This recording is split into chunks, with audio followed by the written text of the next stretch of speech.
a day in the life begins. We catch up with Sharon Tomiko Santos as she heads to her first meeting of the day. She's intercepted before she even gets to the door.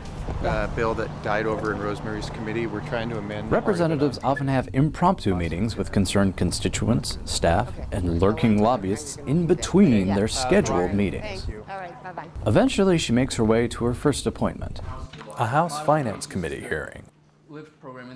In committee, citizens, agencies, and lobbyists come here to testify for or against proposed legislation.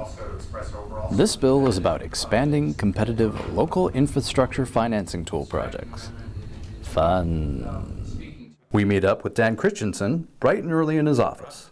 He's already had a working breakfast with fellow legislators and is going over his schedule with his legislative assistant Brenda before his first in-office meeting begins. We live in what we call these 15 to 20 minute sound bites, and how that works is about every 15 to 20 minutes I may meet with a new group. And so I can meet with as many as 4 different groups in an hour. And so it's not uncommon by noon, I may have already met with 12 or more different groups of people. And the subjects, of course, based on who came into my office can vary dramatically. I might be talking about schools 1 minute and talking about property rights the next, and talking about early learning issues, or somebody who's, prison issues. I mean, you name it. Meanwhile, Representative Santos continues in committee.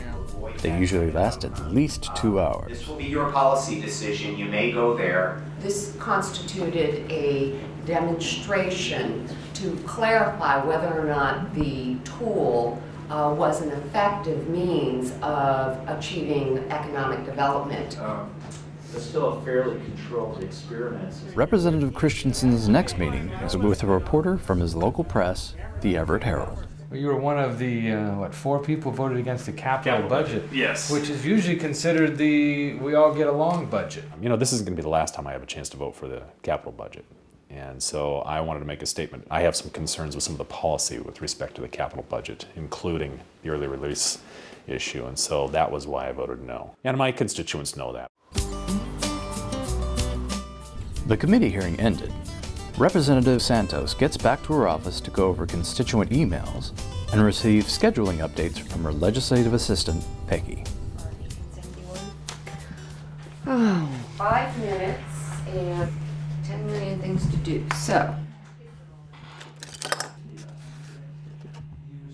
When the Washington State Legislature first met back in 1889, its makeup was quite different than it is today, a fact not lost on Representative Santos. I think it is a far cry from, obviously, from our territorial legislature as well as our early legislature. Part of that having to deal with and mirroring the laws around voting rights, and who gets to vote and who doesn't get to vote, and what kind of obstacles we place in front of those who should have the right to vote, the enfranchisement opportunities. I think it's interesting that it's a policy issue that we continue to grapple with today.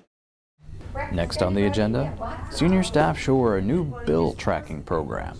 In their current status that are in dispute.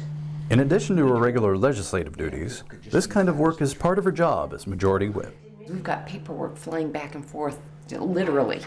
And the hardest part of our jobs really is making sure the paperwork is staying up to date so that we don't artificially or unnecessarily or mistakenly hold bills back thinking we don't have paperwork. So it'll be interesting to see how that works.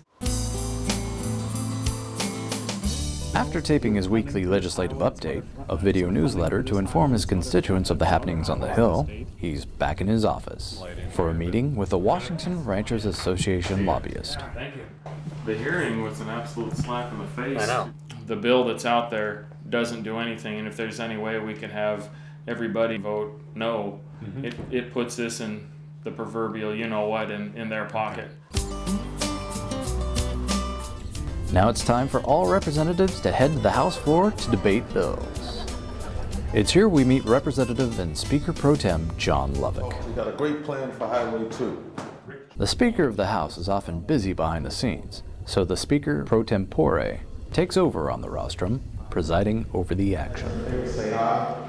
Aye. Opposed, no. Ayes have it, the resolution is adopted. Well, I've been really honored to preside over almost 800 roll call votes, and I've had to stand here on the floor and preside over the House as we take these votes. So my job and my role is, first of all, I'm an officer of the House. I don't feel that when I walk in here, I'm not a Democrat or a Republican. I'm a person that's presiding to see that the process is handled fairly. So what we have is we have the entire House, all 97 members are on the floor taking their votes. And I call on the members to make sure that we have, I always like to call it a spirited debate, where the process is respected, decorum is respected, and to allow members, the majority, and particularly the minority party, to have a say in the process. Because ultimately, the Democrats have more votes than the Republicans, and whatever we bring to the floor is going to pass. But we have to respect the minority and give them the opportunity to express their opposition to what we're bringing up. On the floor, Representative Tomiko Santos' majority whip duties include assisting the floor leader, ensuring member attendance, counting votes, and generally communicating the majority position with the minority party. As caucus chair, Representative Kristiansen oversees the day-to-day activities of the Republican caucus and presides over caucus meetings. The cameras weren't allowed in either caucus, but the chair works behind the scenes on developing and managing legislative priorities, among other duties. Floor action often goes well into the night, but today they're released early for more scheduled committee hearings.